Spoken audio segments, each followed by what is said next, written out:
Hi, I'm Larry Ladowski with Midwest Outdoors. Today we are on one of the top bass fishing lakes in the country. We're fishing Lake Erie out of the Buffalo, Niagara, New York area. I'm fishing here with my buddy, Captain Terry Jones. Always nice to have you here. First class bass fishing, right? Yes, Also joining me is Chris Bishop.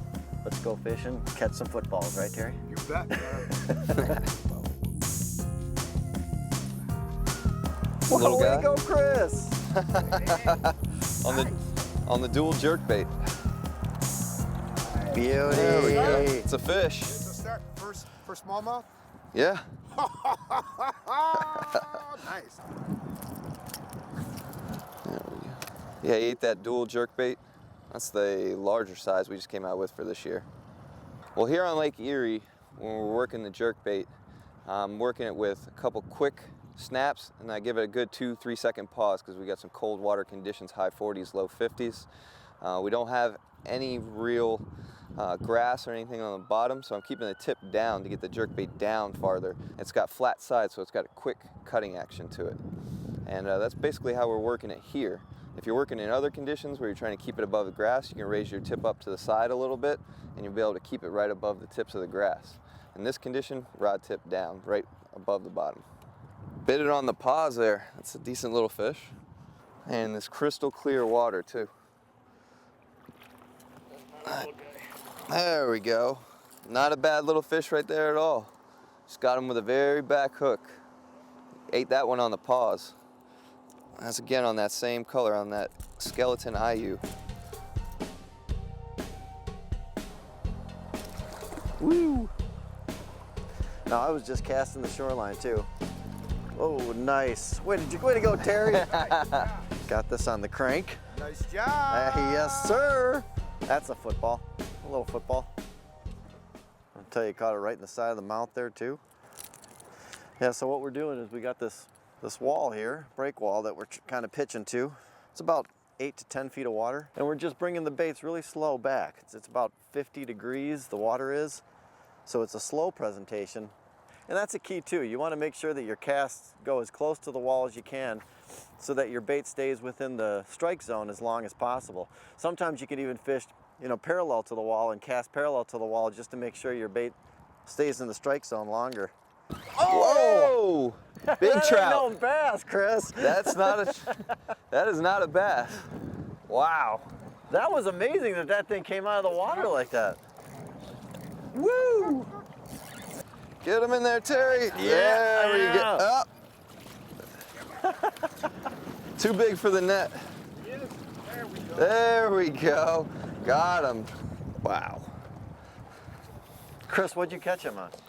I caught him on a dual longbill. It's a deep jerk bait, so I was bouncing it right off the tops of the rocks right there, up against the shoreline, and he walloped it.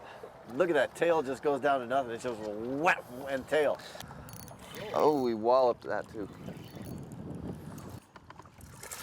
Oh, in the net. There we go. Nice job, Chris. It's a fat little fish right there. Yeah. Those Missouri baits are really producing today. Yeah, been throwing some Missouri baits, been throwing some dual baits, and catching some fish too. Man, it was a nice one. Terry said, try the chartreuse color in this off-colored water here, and there it is. Third cast with that color and nice little smallmouth. Good choice, Chris. You know your baits, buddy. Captain's orders on that one. Got a little bit of off-colored water here, so a little brighter color. Chartreuse back with the white sides, a little orange belly, and that's the result. Chris, and that's really an important thing, is trying to match the hatch, basically. But how many colors does Missouri make of these lures?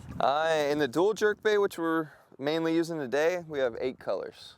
We have some translucent finishes for your real clean water, natural translucent patterns, and then this is one of the attractor patterns, our chartreuse back with the white side and the orange belly. We have a couple of those attractor patterns, and we got some in between for some all-around colors. We've got pretty much something to match any fishing conditions around the country. Missouri's really strong for making great search baits. Oh, missed the net there. Beautiful. There we go. You know, they got lipless crankbaits, which obviously is here. They've got your jerk baits, crankbaits, you name it. The prisms in those lures are really cool looking. Yeah, the 3DB and the 3DS. 3DB is all prism finishes, so great for this clear water out here on the Great Lakes. And the 3DS actually has a combination of those translucent patterns with that prism finish for clear water, and then we got some painted finishes if we get some off-color water. Can you fit 2 in that net, Terry? I don't know, but I'm going to try to this time, come on. Yeah! You know what? This shows you what you'll do. And you got a deep diving suspending jerkbait and a lipless crankbait, just bouncing them off the top of the rocks. Doesn't get any better than that, huh? No. See the result right there. So it shows you that your Zuri can catch him a little deeper and shallow. That's right, that's right. What a ball here on Lake Erie today. Football, that is. I want to thank these two guys for joining me. Chris Bishop, Yo Zuri Fishing Lures. If you want to check them online, go to yozuri.com. That's YO-ZURI.com. And if you're ever in the Buffalo Niagara area, make sure you look this guy up, Captain Terry Jones. Midwest Outdoors, right back. I'm Larry Ladowski. We'll catch you later.